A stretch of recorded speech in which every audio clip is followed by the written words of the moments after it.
falando em frustrações políticas, continuando nesse assunto, nós recentemente, um aliado que era do senhor Vicente Menezes, que era parceiro, e ele até marquei aqui algumas coisas que ele falou na Câmara, que ele acusa seriamente o senhor em relação com a Shigeno, que com a negociação do terreno da Shigeno, o senhor persuadiu o dono da Shigeno, ele até se exaltou na Câmara. Eu gostaria que o senhor comentasse sobre isso, qual que ele falou, que se eles não vendessem a área, o senhor ia jogar 20 caminhões de terra na porta da empresa, que não ia sair. Olha, você trazer uma indústria para a cidade é uma luta. Você tem que trabalhar para seduzir o empresário a acreditar na sua cidade e investir na sua cidade.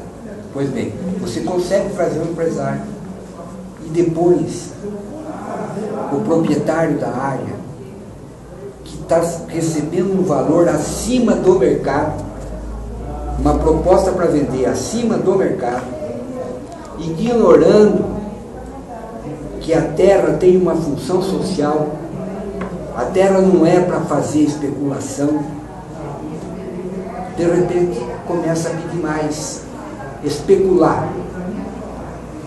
Está aqui, vale 10, estou te pagando 12.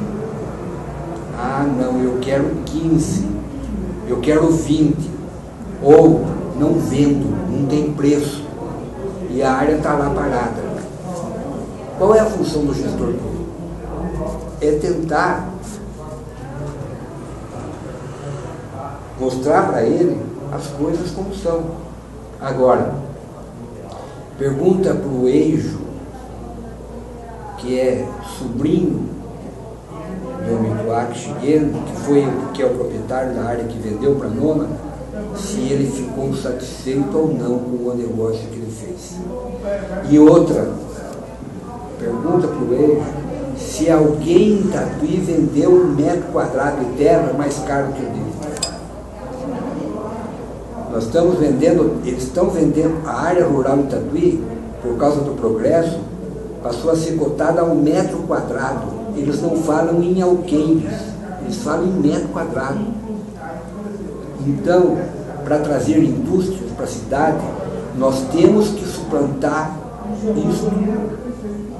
Você tem que, às vezes as pessoas acham que o prefeito é bobo, porque senão, lógico, ele está no papel dele, vamos pôr as coisas nos devidos lugares. Se vale 10 e eu consigo vender por 20, ótimo. É do ser humano, o ser humano tenta sempre. Agora, tem um momento que você não pode, porque as pessoas, assim, nós estamos agora com 2 grandes multinacionais querendo área em Tatuí para se estabelecer aqui. Mas a especulação imobiliária, por que Tatuí agora é o foco do investimento? Porque Campinas saturou, Dayatuba saturou, Sorocaba está saturado.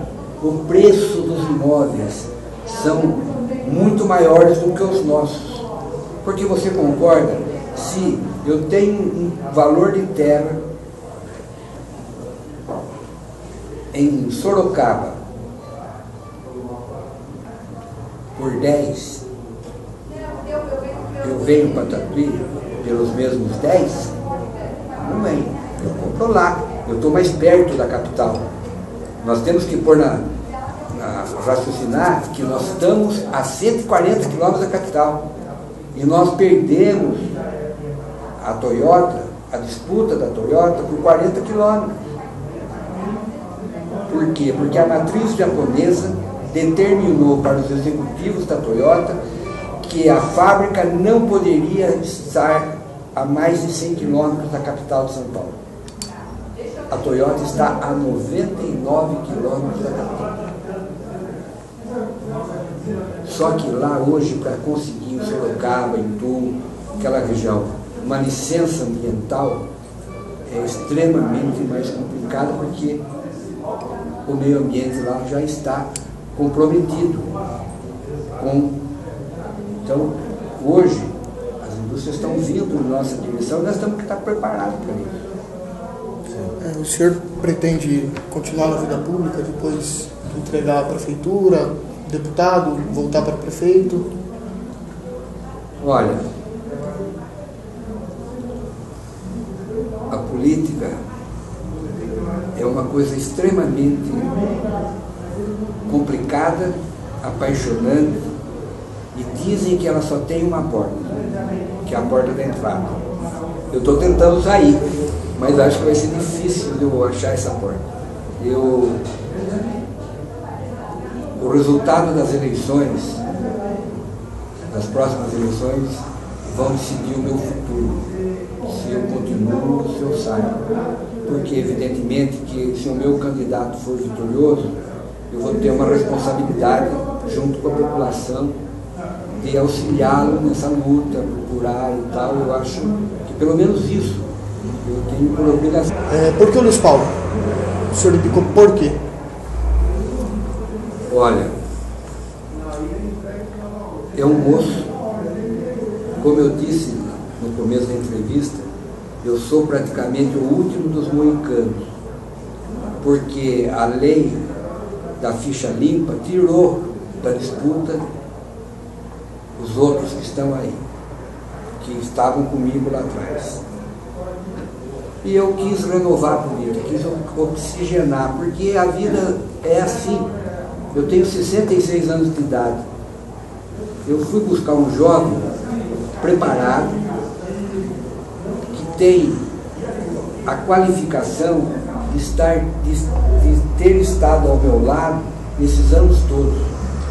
Ele, modesto, olha, ele conhece a máquina municipal melhor do que eu.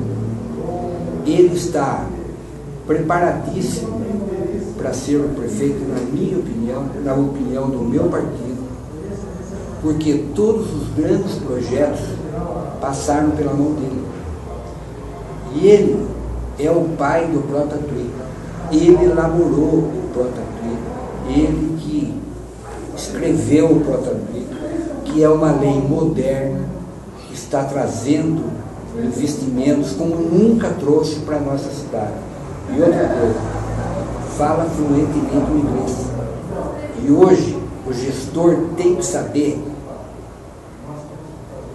falar inglês, porque é extremamente complicado você fazer grandes negociações para trazer novos empreendimentos dependendo de um tradutor. Eu ainda tive a felicidade de tê-lo como meu tradutor, porque eu não falo inglês, mas ele fala fluentemente. Nas discussões, ele passava para os empresários e traduzia para mim o que estava acontecendo. E outra questão que também levou a gente a fixar o nome dele. Ele tem um berço, ele vem da política, o avô, o bisavô já foram políticos. Então, ele tem tudo para ser muito melhor do que eu. Vai pegar uma casa arrumada que ele ajudou a arrumar. Vai tocar a máquina que ele conhece como ninguém. É seguir em frente. Vejo que ele vai ter muito sucesso se esse for a vontade da população dele. Então, filtrando assim, que o senhor tocou uma hora da experiência do Tarcísio, filtrando entre Tarcísio e Luiz Paulo, o senhor acha o Luiz Paulo mais experiente, mais preparado do que o próprio Tarcísio para... Olha, muitas vezes na política, a idade não quer dizer nada. Às vezes as pessoas entram na política muito tarde e acabam não entendendo o processo, achando que é uma coisa quando é outra. É a história do elefante. Eu vejo, olha, para você administrar uma cidade, você tem que ter algumas coisas, você tem que ter discernimento, você tem que olhar, você tem que conviver com interesses muito distintos. Olha, a A cadeira do prefeito é uma máquina de moer carne. Aquilo é uma pressão e muitas vezes a pessoa que senta naquela cadeira se deslumbra, acha que é o Todo-Poderoso, quando na verdade ele não é nada. Se ele não tiver a percepção de que ele é um empregado do povo, que ele tem que dar satisfações à Câmara Municipal, ele tem que negociar todo santo dia para poder apresentar os projetos, ele tem que ter o discernimento de que muitas vezes aquilo que ele sonhou fazer não dá para fazer, o momento político o impede de fazer. Ele não consegue passar para a população, para a Câmara Municipal, aquilo que ele acha de melhor. Por isso que, muitas vezes no Brasil, ou você faz todas as mudanças no primeiro ano, que você tem o respaldo, o voto, você está forte politicamente, se você deixar para fazer você não consegue. Está aí a Dilma Rousseff, ela não tinha um arcabouço da reforma tributária, um monte de coisa, ela não vai conseguir fazer. Por quê? Porque ela não conseguiu no primeiro ano, deixou passar o momento. Então essa questão da política, ela você não pode fazer tudo daquilo que você quer fazer. De repente, o vereador Tarcísio conduziu a Câmara Municipal e lá na Câmara Municipal ele arrumou um monte de desafetos. Ele mesmo confessou para mim que só tem um funcionário da Câmara que diz bom dia para ele. O resto vira a cara para ele. Ora, nós temos 3.400 funcionários aqui. Se você for se dispor com os funcionários, a máquina te engole.